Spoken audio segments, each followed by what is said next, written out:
Hello everyone, in a Minute Plus Meditation here. It is Tuesday, September the 17th, and it is the feasts of St. Robert Bellarmine and Hildegard of Bingen.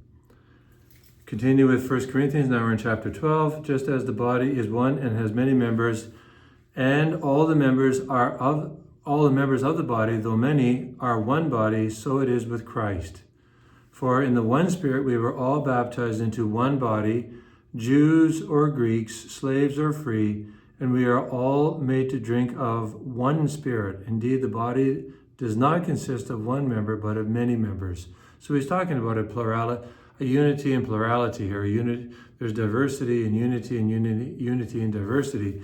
And it's really under because we are baptized under one God, as St. Paul will also talk about, I think it's in his letter to the Ephesians, one Lord, one faith, one baptism, one God and Father of all. Unity, unity, unity. It's always it's always unity. Even when, this is unified under the earthly reality of the church, which, it's unity. It's my bride, not brides. It's bride, the bridegroom and the bride. The bride is the Israel, is the new Israel, is the church. Jesus dies for his bride. So this theme of unity, Father, may they be one as you are, as I am one with you and you are one with me, and so on. So unity, unity. It doesn't mean everybody's the same. It doesn't mean we're all blasé. We have no differences. Yes, we do have differences. There's diversity in unity, and there's unity in diversity. So he'll talk about how members of the church positions serve and help each other.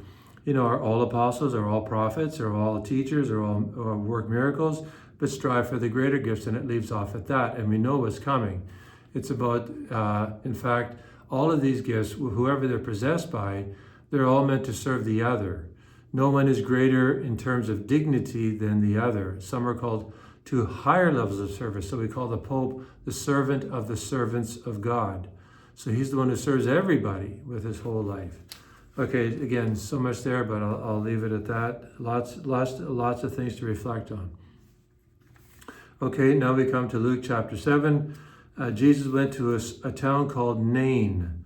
It's coming now if you know the scriptures. And his disciples and a large crowd went with him. As he approached the gate of the town, a man who had died was being carried out. So this is probably 48 hours, right?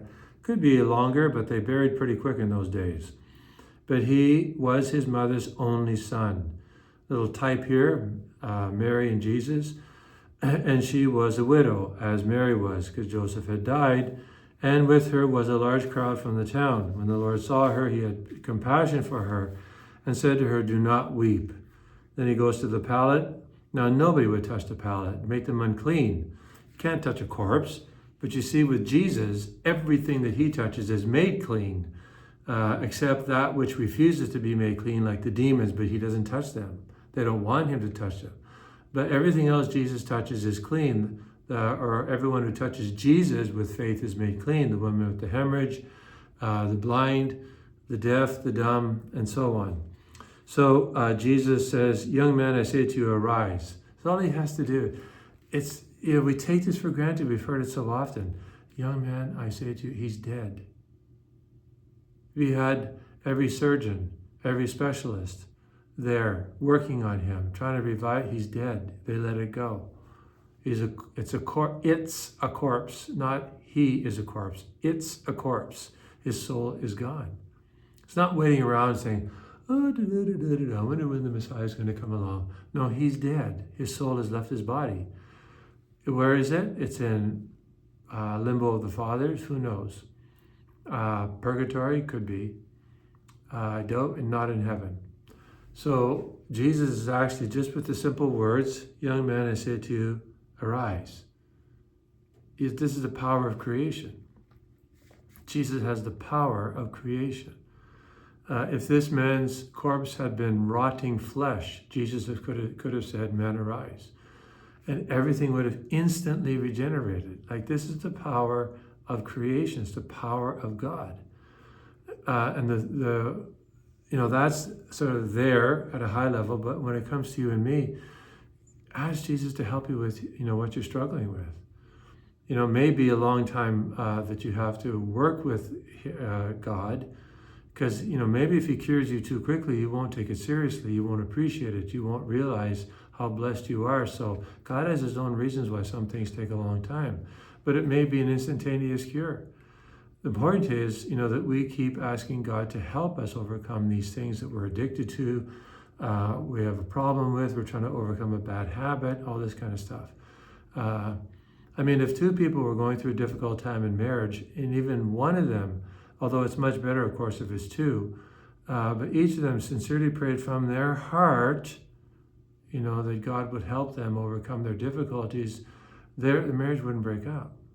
They would do anything necessary to preserve the bond and the union with each other. They would die to themselves. Too high? What is this? Is this a fantasy? No, I don't think it is. But like almost everything in life, it's up to you and me, right? God made you without your permission. He won't save you without your permission. So let us ask our Lord, reflecting on this episode of Nain, the widow, the son of the widow of Nain, to do powerful works in our life the way he did in the life of this young man. God bless you.